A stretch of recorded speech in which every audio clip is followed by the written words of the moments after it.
12টি মাস দুনিয়া সৃষ্টি করার পর থেকে নিয়ে যেদিন থেকে আসমান এবং জমিন আল্লাহ রাব্বুল আলামিন সৃষ্টি করেছেন সেদিন থেকে আল্লাহ পাকের কাছে গণনা মাস হলো 12টি।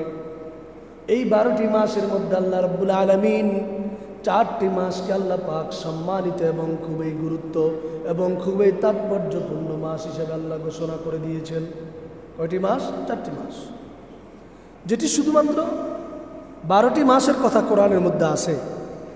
4টি মাসের কথা পবিত্র কোরআনে স্পষ্টভাবে উল্লেখ নেই।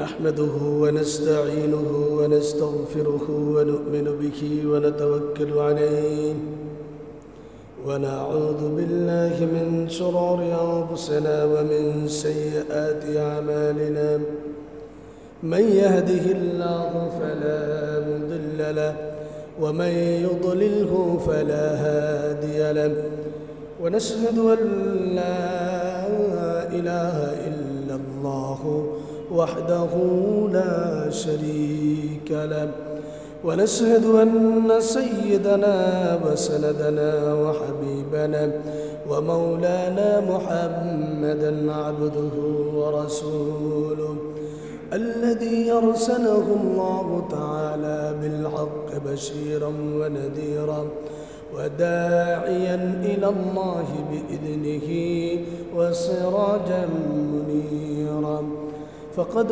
قال الله تبارك وتعالى في كلامه المجيد وفرقانه الحميد أعوذ بالله من الشيطان الرجيم بسم الله الرحمن الرحيم إن الله وملائكته يصلون على النبي يا أيها الذين آمنوا صلوا عليه وسلموا تسليما صلى الله على سيدنا محمد وآله وأصحابه وسلم بلغ العلا بكماله كشف الدجى بجماله حسنت جميع خصاله صلوا عليه وآله بلغ العلا بكماله كشف الدجى بجماله حسنت جميع خصاله عاشقك دل بنايا آئنا اللہ نے اس کو روشن کر دیا پھر عشق رسول اللہ نے بلغ العلا بكماله كشف الدجى بجماله حسنت جميع خصاله मुझे कुछ मिले या ना मिले अगर मोहम्मद मिले यानी वो शई जिससे अल्लाह मिले बलगल आला बिकमालिही कशफ الدجى بجماله حسنت جميع خصاله صلوا عليه وآله मुअज़्ज़ज़ मुहतरम हज़रत मुसल्लियान किराम दिगर मुरब्बियान आज़ाम মহান আল্লাহ পাক পরওয়ারদিগার আলমের দরবারে অসংখ্য অগণিত শুকরিয়া আদায় করছি যে আল্লাহ পাক সুবহানাহু ওয়া তাআলা আমাদের সকলকে অত্যন্ত দয়া করে মায়া করে মেহেরবানি করে পবিত্র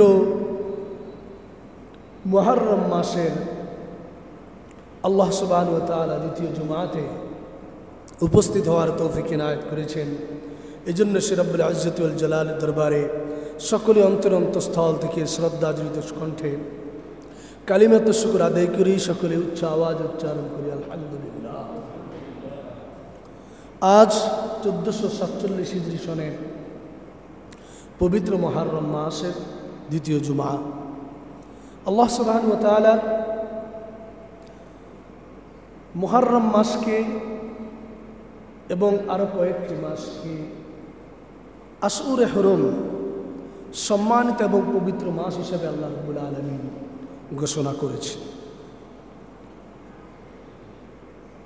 মুহররম মাস পুরোটাই ফজিলতপূর্ণ, শুধু আশুরা 10 তারিখ নয়, পুরোটাই মুহররম মাস। গোটা মুহররম মাসে প্রতিটি আমল আল্লাহর দরবারে গ্রহণযোগ্য এবং ফজিলতপূর্ণ।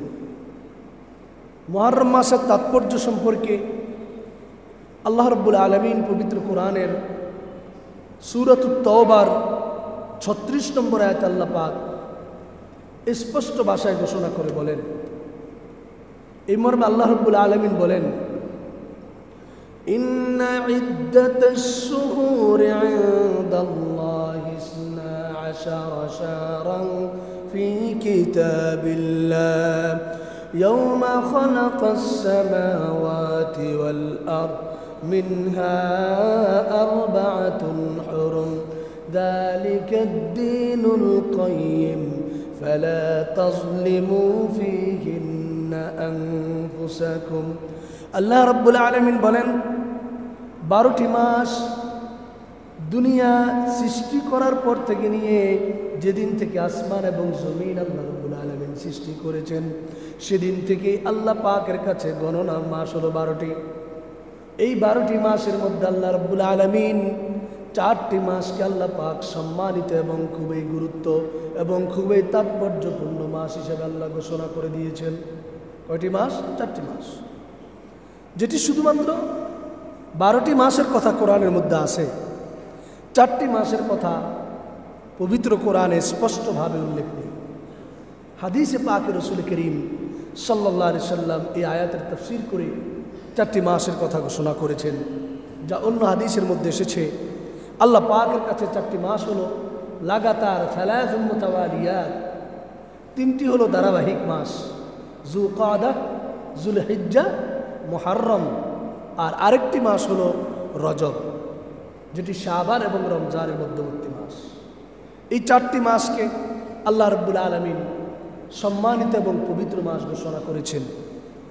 এমনি তো রমজান মাস ফজিলতপূর্ণ, সেটা ভিন্ন কথা।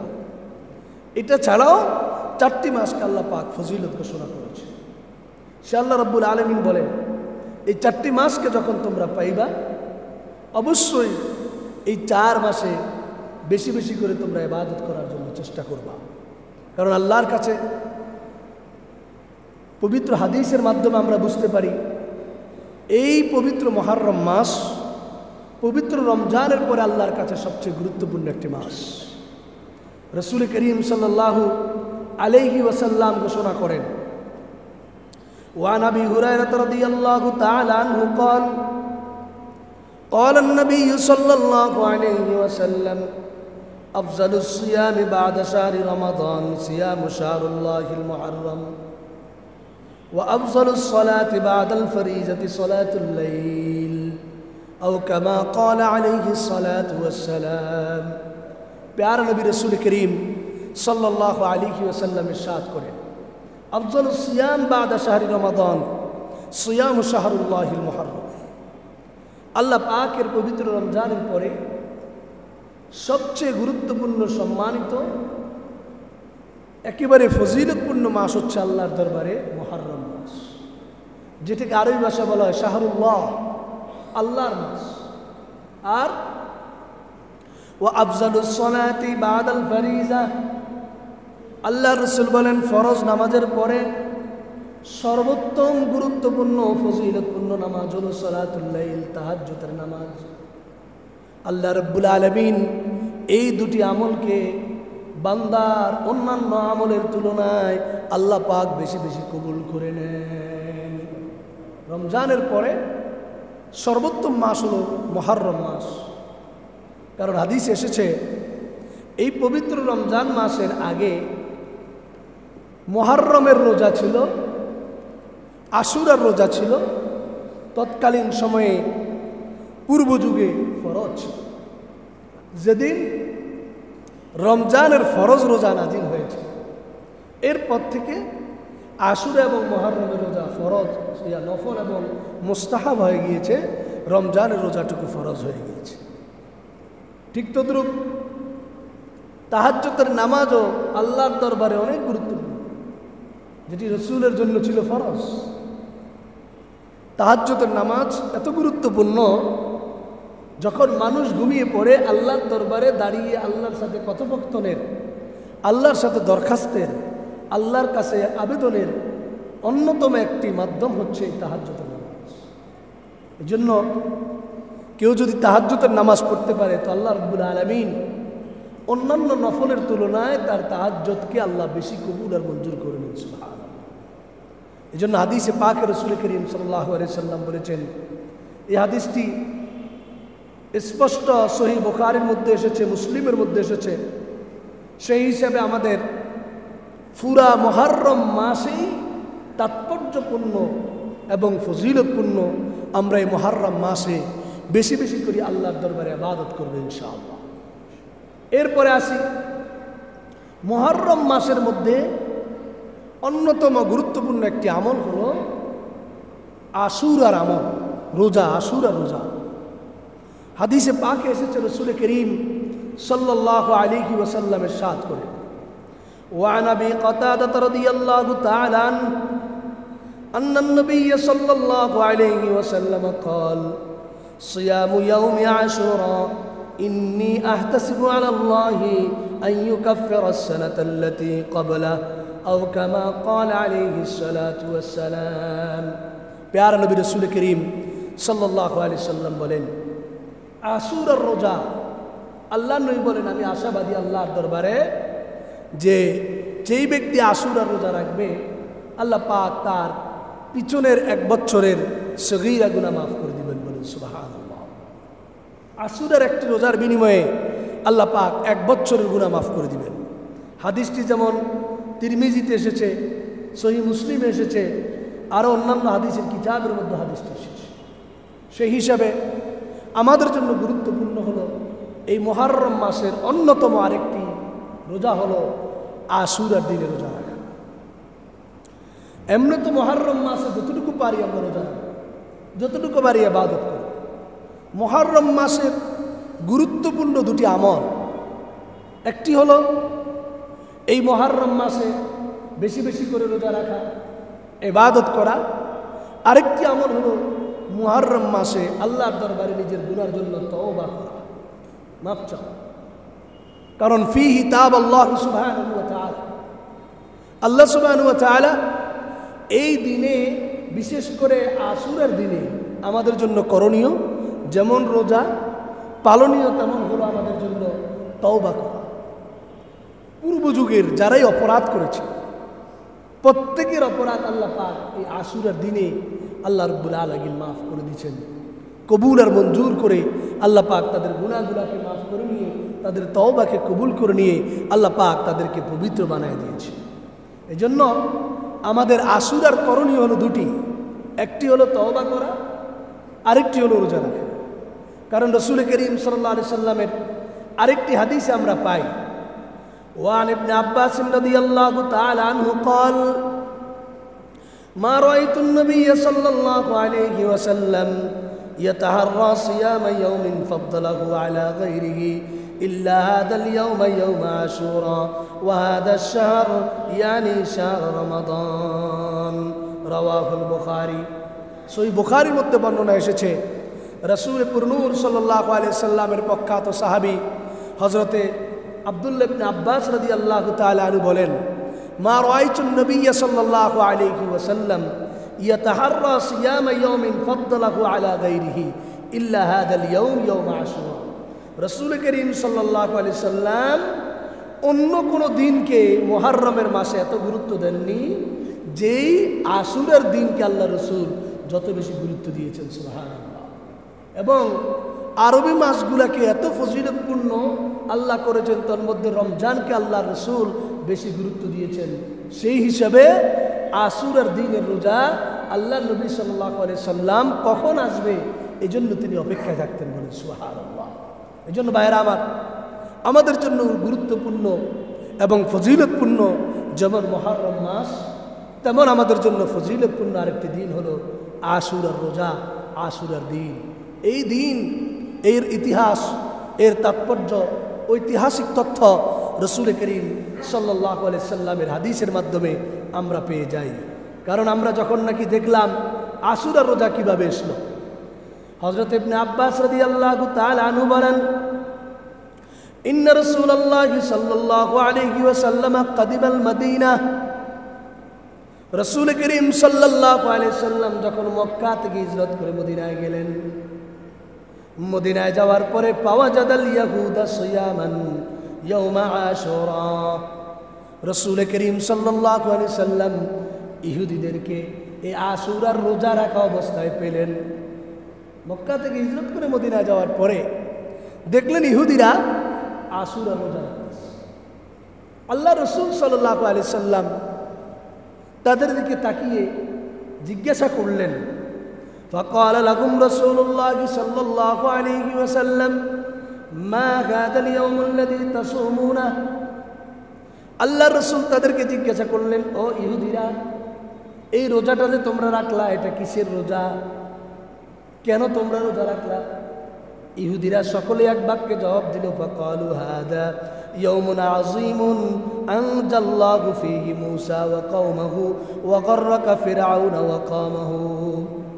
এটি এমন একটি ফজিলতপূর্ণ দিন, এটি এমন একটি গুরুত্বপূর্ণ দিন, যেই দিনে আল্লাহ সুবহানাহু ওয়া তাআলা জালেম স্বৈরাচারের পতন ঘটিয়ে,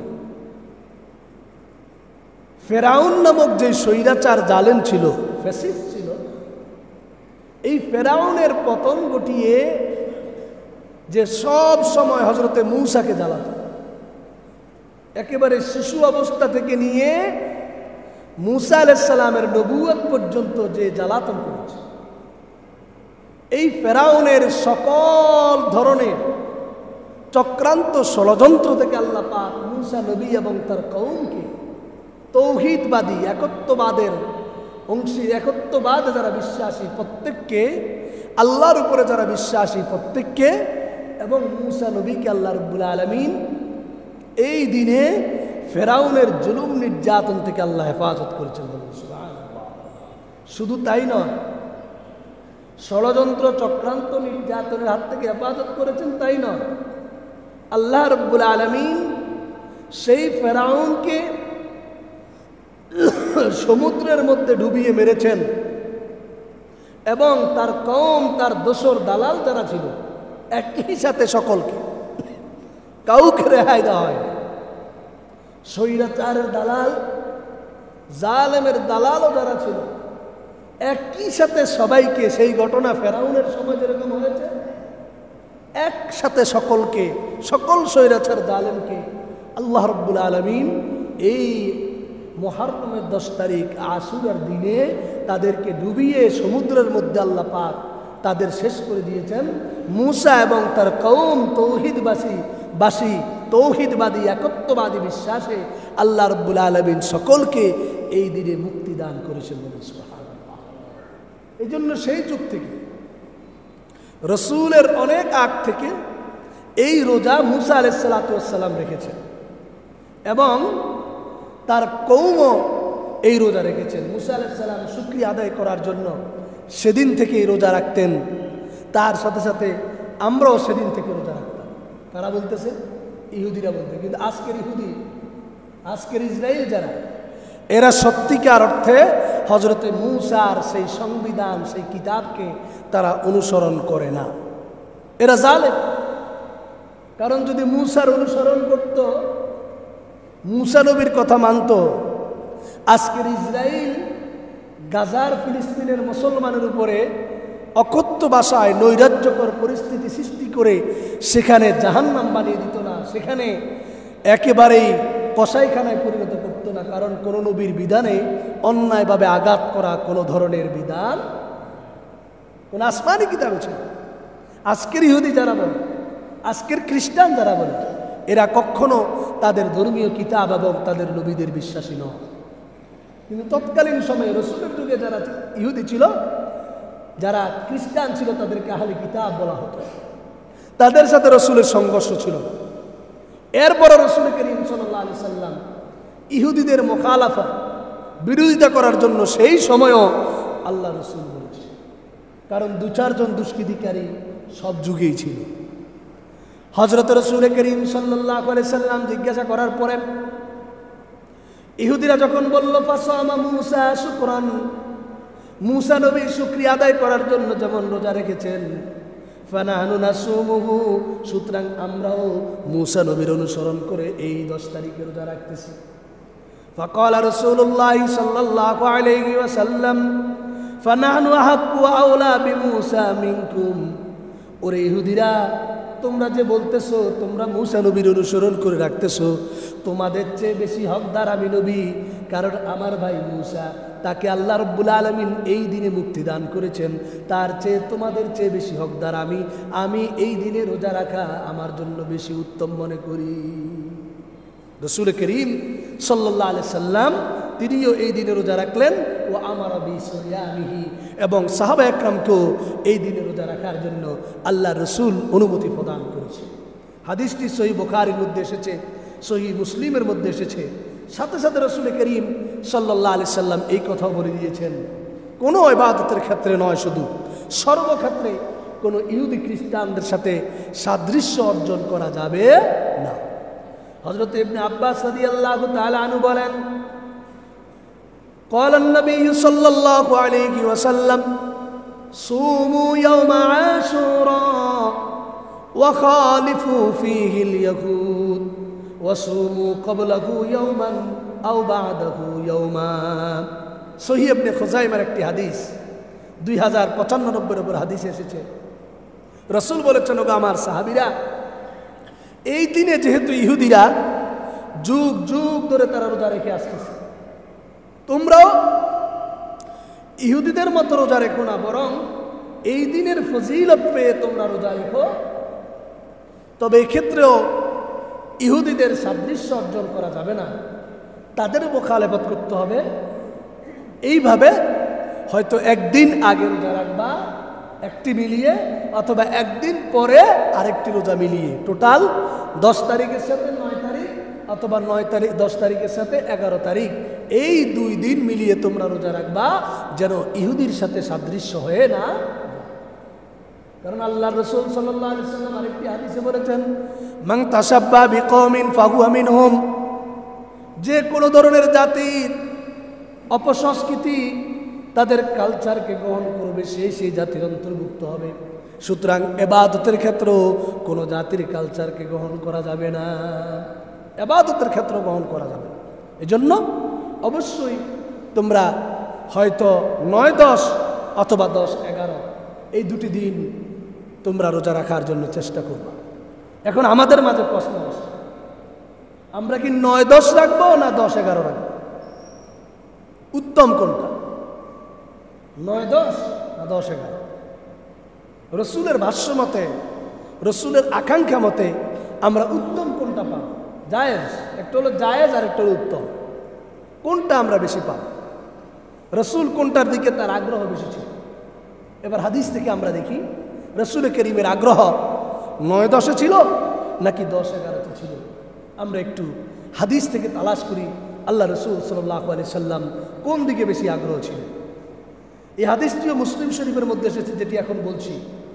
ওয়াকাল নবী সাল্লাল্লাহু আলাইহি ওয়াসাল্লাম লাইন বাকিতু ইলা কাবিলিন লা আসুমান্নাল ইয়াউমাত তাসি'। আল্লাহ নবী সাল্লাল্লাহু আলাইহি ওয়াসাল্লাম বলেন, আমি যদি আগামী বছর বাঁচি, আমি যদি আগামী বছরে বেঁচে থাকি, তাহলে অবশ্যই আমি 9 এবং 10 তারিখ মিলিয়ে রোজা রাখবো। সুবহানাল্লাহ। তাহলে মুসলিম শরীফের এই হাদিস দ্বারা আমরা খুঁজে পেলাম আল্লাহ রসুলের আগ্রহ কয় তারিখ? ভাই আমার দিকে তাকান, কয় তারিখ? 9 এবং 10 তারিখ। রসুল বলেছেন, আমি যদি আগামী বছর বেঁচে থাকি, তাহলে ইনশাআল্লাহ আমি ইয়াউমাত তাসি', অবশ্যই 10 তারিখের সাথে 9 তারিখ মিলিয়ে রাখবো, মানে 9 এবং 10 তারিখ আমি রোজা রাখবো। তাহলে এটা কি উত্তম? এরপরে আরেকটি হাদিস আমরা কি পাই?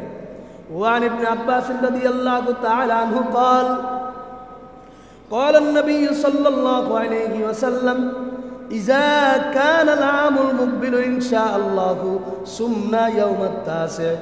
আল্লাহর নবী বলেন, যদি আগামী বছর আমি খুঁজে পাই, আগামী বছর আসে, তাহলে আমি অবশ্যই ইনশাআল্লাহ 9 এবং 10 তারিখ রোজা রাখবো।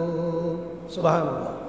এই দুটি হাদিস দ্বারা আমরা খুঁজে পাই অবশ্যই রসুলের আগ্রহ ছিল 10 তারিখের একদিন আগে কি 9 তারিখ, যেন 9 এবং 10 তারিখ আমরা রোজা রাখতে পারি। তাহলে আমাদের আজ হলো 8ই মুহররম, আগামীকাল এবং পরশুদিন শনিবার এবং রবিবার হলো 9 এবং 10 তারিখ। আজকে রাত্রে সাহারি খেয়ে আমরা ইনশাআল্লাহ 9 এবং 10 তারিখ এই দুটি রোজা রাখার চেষ্টা করব ইনশাআল্লাহ।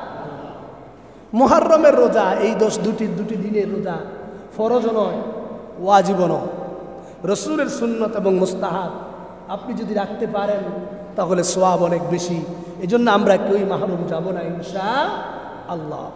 এরপরে আমরা আসি প্যারা নবী রসুল করিম সাল্লাল্লাহু আলাইহি ওয়াসাল্লাম যখন এই রোজার ফজিলত জেনেছেন, এই রোজার ফজিলত জানার পরে আল্লাহ রসুল কোনোদিন এই রোজাগুলো ছাড়েন নাই, সাহাবীরাও ছাড়েন নাই। রসুলের অনুসারী পৃথিবীর মধ্যে যারা এসেছেন কেউ এই রোজাগুলো ছাড়েন নাই, যদিও ফরজ নয়। চেষ্টা করতে হবে ফরজ নয় নফল জিনিসকে আদায় করার দ্বারা আল্লাহ পাক আমার ফরজের ঘাটতিকে পূরণ করে দেবেন ইনশাআল্লাহ। আমি মসজিদে এক সময় বয়ান করেছিলাম, জুমার বয়ানে আলোচনা করেছিলাম, আপনি যদি ফরজ নামাজের সাথে বিভিন্ন সুন্নাত, বিভিন্ন নফল নামাজগুলো আদায় করেন তো আল্লাহ রাব্বুল আলামিন ফরজের ঘাটতি যদি হয়ে যায় হাসরের ময়দানে আখেরাতে, তাহলে এই ফরজের ঘাটতিকে আল্লাহ রাব্বুল আলামিন সুন্নত এবং নফলের দ্বারা অবশ্যই পূরণ করে দিবেন ইনশাআল্লাহ।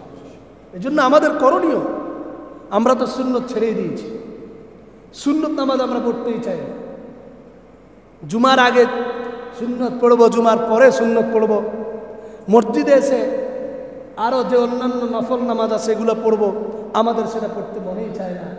আমরা গল্প করতে ভালোবাসি, অথচ জুমার দিনটা অন্তত আল্লাহর জন্য যে ওয়াকফ করে দিব এই জিনিসটাও আমাদের মনে আসে না। কবে করব? যখন অসুস্থ হব, তখন তো আমি অসুস্থ হলে আমার ওযুর ঠিক থাকবে না, নামাজের ঠিক থাকবে না, ঠিক মতো আমি সিজদা দিতে পারি না, তখন নামাজ পড়ে আর কি লাভ হবে? এর আগেই সচেতন হওয়া দরকার। নফল এবং সুন্নত আমাদের অবশ্যই যত্নবান হয়ে আদায় করা দরকার।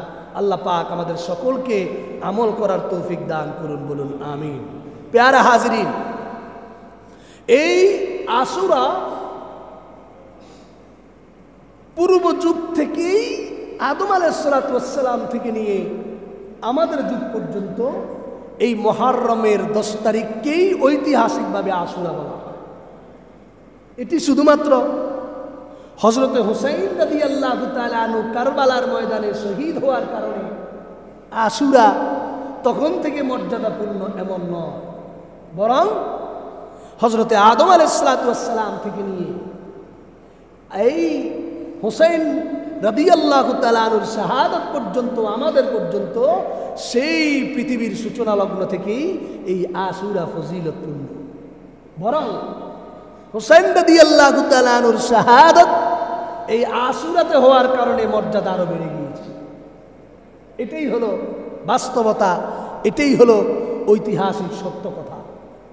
এজন্য মুহররম উপলক্ষে, আশুরা উপলক্ষে আমরা অনেকেই আমাদের দেশে বিভিন্ন অঞ্চলে, বিশ্বের 2-1টি বিভিন্ন রাষ্ট্রেও এই আশুরা উপলক্ষে বিভিন্ন অপসংস্কৃতি, বিভিন্ন ধরনের কৃষ্টি কালচার পরিলক্ষিত হয়, যেটা আমাদের দেশও আগে অ্যাভেলেবেল ছিল।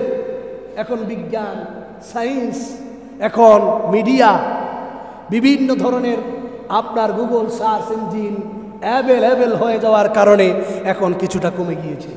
মানুষের সুবুদ্ধি হয়েছে, মানুষ কোরআন সুন্নাহকে এখন শিখতে বসেছে, জানতে শিখেছে। এজন্য কিছুটা আমাদের মাঝ থেকে আলহামদুলিল্লাহ অপসংস্কৃতি উঠে যাচ্ছে। অপসংস্কৃতি দিয়ে ইবাদত হয় না, ইবাদত হবে আল্লাহ এবং রসুলের শিখানো পদ্ধতির মাধ্যমে। আমার আপনার বানানো মন গড়া, আমার আপনার আবেগকে দিয়ে ইসলাম চলবে না। ইসলাম তার নিজস্ব গতিতে চলে আসছে, কিয়ামত পর্যন্ত চলবে। আপনার আবেগ নয়, আমার আবেগ নয়, আবেগ দিয়ে ইসলাম নয়, বিবেক দিয়ে হবে ইসলাম। এজন্য সর্বদা আমাদের এই বিষয়গুলো খেয়াল রাখতে হবে। কিন্তু দুঃখের সাথে বলতে হয়, আশুরা যখন আসে তখন আমাদের দেশে বিভিন্ন ধরনের অপসংস্কৃতির সয়লাভ শুরু হয়। যেমন 1 নম্বর, আমাদের দেশে তাজিয়া মিছিল বের করা হয়। তাজিয়া, হযরত হুসাইন রাদিয়াল্লাহু তাআলা আনহুর কৃত্রিম মাজার বানানো করা হয়, যেটি ছিল আইয়ামে জাহিলিয়তের অন্যতম একটি কালচার। রাসূল করিম এই কালচারকে স্পষ্ট ভাষায় সহিহ বুখারীতে এসেছে, তিনি নিষেধ করে দিয়েছেন। এই তাজিয়া মিছিল যারা করবে, তাজিয়া মিছিল করার কোনো বৈধতা, কোনো প্রামাণিকতা কোরআন সুন্নাহর ইতিহাসে নেই। বরং এই যত অপসংস্কৃতি ছড়িয়ে পড়েছে, হযরত হুসাইন রাদিয়াল্লাহু তাআলা আনহুর শাহাদাতের 300 বছর পরে ইরাকের মধ্যে বাগদাদে একজন অপবায়ী বাদশা এই তাজিয়া মিছিল সহ বিভিন্ন জিনিস 300 বছর পর বের করে। হযরত হুসাইন রাদিয়াল্লাহু তাআলা আনহুর শাহাদাতের 300 বছরের আগে এই তাজিয়া ছিল না, বিলাপ মাতর কিছুই ছিল না। বরং এগুলা 300 বছর পর আবেগ দেখিয়ে মানুষের সেন্টিমেন্টকে এইভাবে কাজে লাগানোর জন্য বিভিন্ন ক্ষেত্রে বিভিন্ন শিয়া সম্প্রদায়ের বিভিন্ন অপসংস্কৃতি ঢুকিয়ে দেওয়ার জন্য এই অপসংস্কৃতিগুলা ইসলামের মধ্যে অনুপ্রবেশ ঘটেছে, যেটি হাদিসে স্পষ্ট নিষেধ। 2 নম্বর, মুরসিয়া পাঠ করা। আমাদের এই অঞ্চলে আছে কিনা আমি জানি না, বিভিন্ন জায়গায় ঘরের কোণে একটা নির্দিষ্ট স্থান থাকে ইবাদতের, সেখানে কালো কাপড়কে পেঁচিয়ে, কালো কাপড় দিয়ে যেইভাবে আমরা ভোট দেই এরকম কালো কাপড় পেঁচিয়ে ভিতরে কিছু মুরসিয়া পাঠ করা হয়। হযরত হুসাইনকে নিয়ে, আলীকে নিয়ে, হাসান রাদিয়াল্লাহু তাআলা আনহুকে নিয়ে, মা ফাতেমাকে নিয়ে। এটাও শরীয়তের মধ্যে জায়েজ নেই। কোরআন সুন্নাহ মতে, হাদিস মতে, ইতিহাস মতে এটাও শরীয়তে জায়েজ নেই। 3 নম্বর, মাতম করা। আমরা জানি অনেকে মাতম কি জিনিস। এরপরে বিলাপ করা, হযরত হুসাইনকে নিয়ে হায় হাসান, হায় হুসাইন, এইভাবে ছুরিকাঘাত করা। আমি বেঁচে থেকে কি লাভ হবে? হুসাইন শহীদ হয়ে গেল, আমার বেঁচে থেকে তো কোনো লাভ নেই। একজন মানুষের শাহাদাতের উপরে আপনি বিলাপ করতে পারেন না। এগুলো আইয়ামে জাহিলিয়তের, একমাত্র আইয়ামে জাহিলিয়তের অপসংস্কৃতি।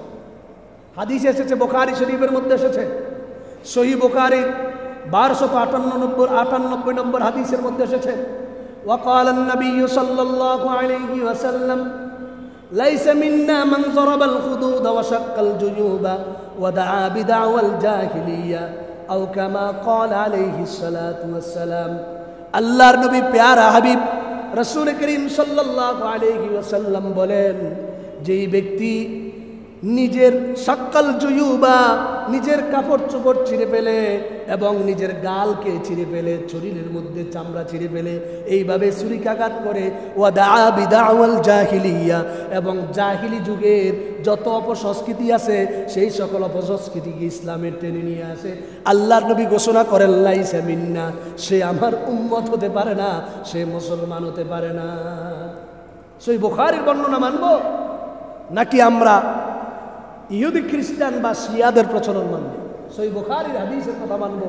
সহিহ বুখারীর 1298 নম্বর হাদিস, ইবনে মাজাহ 1594 নম্বর হাদিসের মধ্যে এসেছে, যেই ব্যক্তি সমস্ত বিলাপ, মাতম, তাজিয়া এবং মুরসিয়া এরকম ধরে যেই ব্যক্তি এইভাবে শোক ঘাটা এইভাবে পালন করে, আলোচনা করে, সেই ব্যক্তি মুসলমানের অন্তর্ভুক্ত হতে পারে না, আমি নবীর উম্মত হতে পারে না। অন্য হাদিসে এসেছে, রাসূল করিম সাল্লাল্লাহু আলাইহি সাল্লাম বলেন, আল্লাহর নবী বিভিন্ন জায়গার মধ্যে ঘোষণা করেন, ইন্না রাসূলুল্লাহি সাল্লাল্লাহু আলাইহি ওয়াসাল্লাম বারিয়ুম মিনাস সালিকাতি ওয়াল হালিকাতি ওয়াশ-শাক্কা। সহিহ বুখারীর 1296 নম্বর হাদিস, আগেটা 94, এটা 96। আল্লাহ রাসূল বলেন, অপসংস্কৃতি এই আইয়ামে জাহিলিয়তের রীতিনীতি যে আবার দেখে নিয়ে আসবে, বারিয়ুম, আল্লাহর নবী মুক্ত।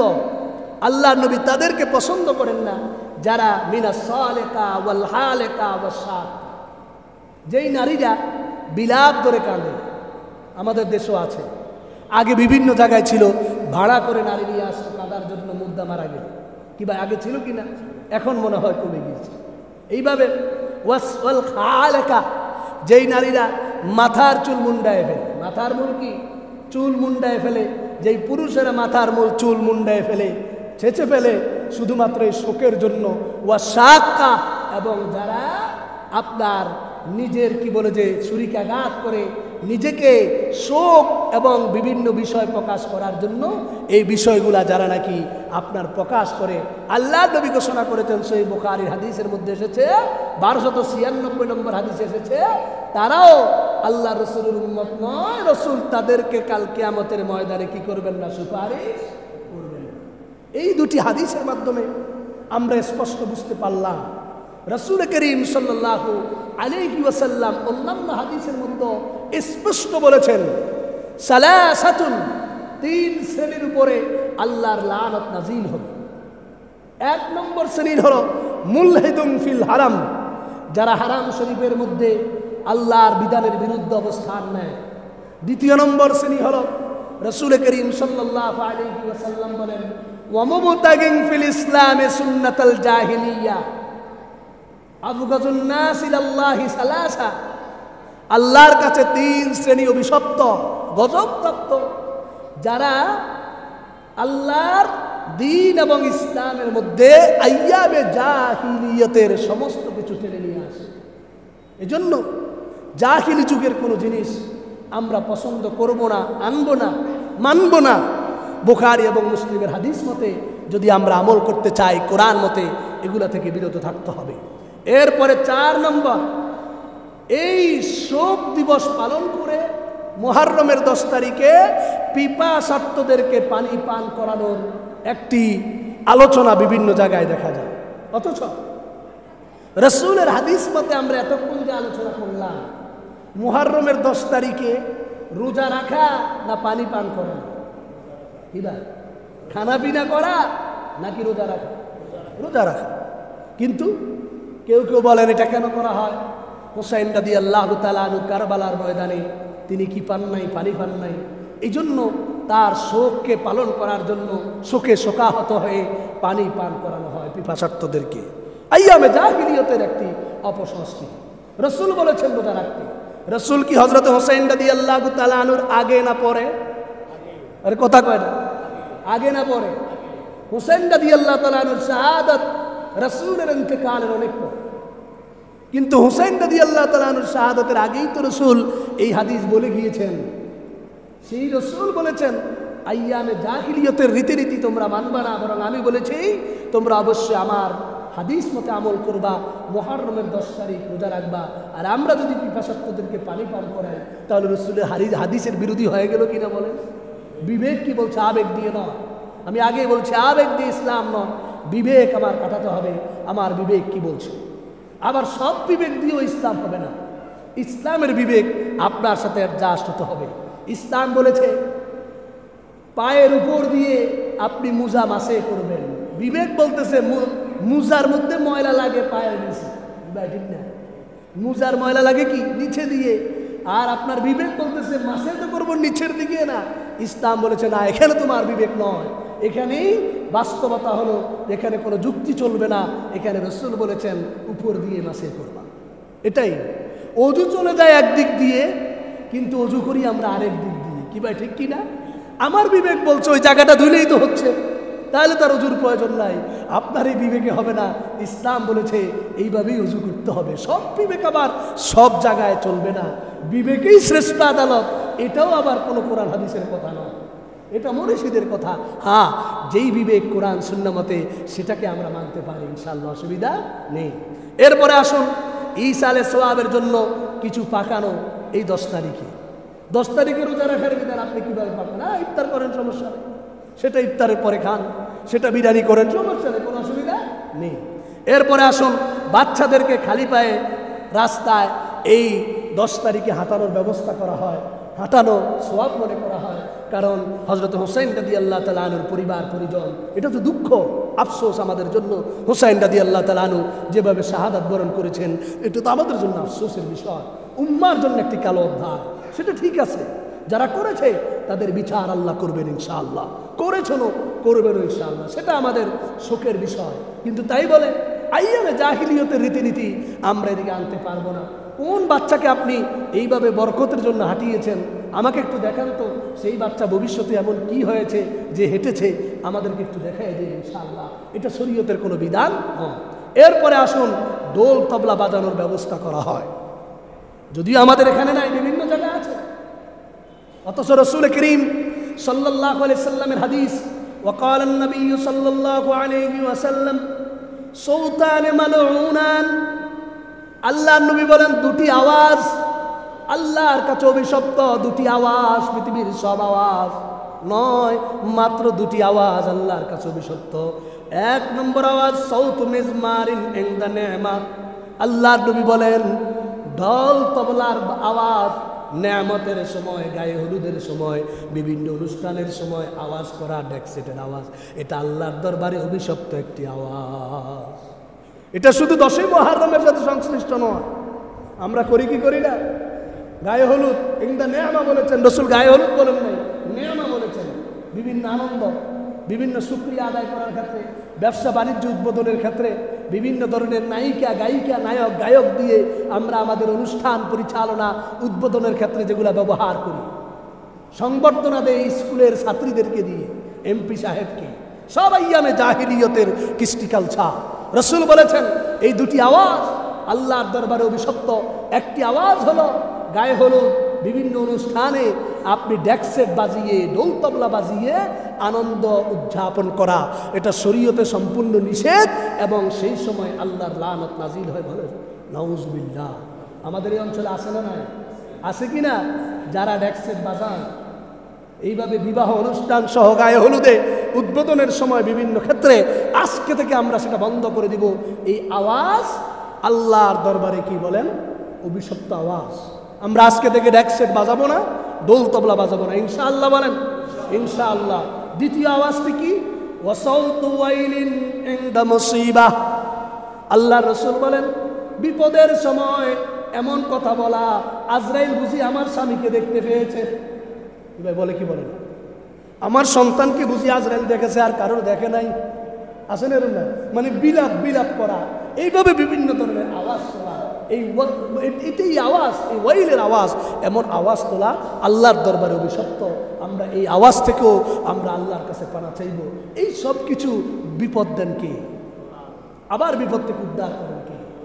আজরাইল শুধু এখানে এসেছে তাই নয়, হায়াত শেষ এসেছে আজরাইল, আর কিচ্ছু করার নেই, আপনার হায়াত শেষ, আমার হায়াত শেষ। এখানে বিলাপ শোকগাথার কোনো ধরনের অনুষ্ঠান এবং আয়োজন করা উচিত হবে না।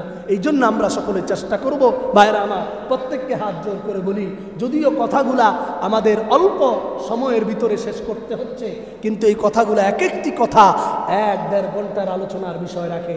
আমরা সকলে সচেতন মহল, আমরা এলিট শ্রেণী, আমরা প্রত্যেকে চেষ্টা করবো ইনশাআল্লাহ অন্তত পক্ষে আইয়ামে জাহিলিয়তের এই রীতিনীতিকে আমরা যেন আমাদের সমাজে পুনর্বাসন না করি, আমাদের সমাজে পুনরাবৃত্তি না করি। আল্লাহ পাক আমাদের সকলকে আমল করার তৌফিক দান করুন, আমিন। ইনশাআল্লাহ আগামীকাল দিবাগত রজনী বাদ এসা, আগামীকাল শনিবার দিবাগত রজনী, যেহেতু আগামীকাল 9 তারিখ রাত্র আগে আসে, এই জন্য আগামীকাল দিবাগত রজনী হচ্ছে আমাদের আশুরা মুহররমের 10 তারিখ। আমাদের এই মসজিদে ইনশাআল্লাহ বাদ এশা কোরআন সুন্নাহর আলোকে আলোচনা অনুষ্ঠিত হবে। আমরা সকলেই এশার নামাজ জামাতের সহিত আদায় করে আমরা প্রত্যেকেই চেষ্টা করব মসজিদে হাজির হয়ে যাওয়ার জন্য। গুরুত্বপূর্ণ কিছু ঐতিহাসিক তাত্ত্বিক বিশ্লেষণ এবং আশুরার বিষয় নিয়ে আলোচনা করা হবে, এবং কিছু আমল আমাদের সেই সময় আমরা যেন করতে পারি। আল্লাহ পাক আমাদের সকলকে, সবাইকে আমল করার তৌফিক দান করুন, উপস্থিত হওয়ার তৌফিক দান করুন, আমিন।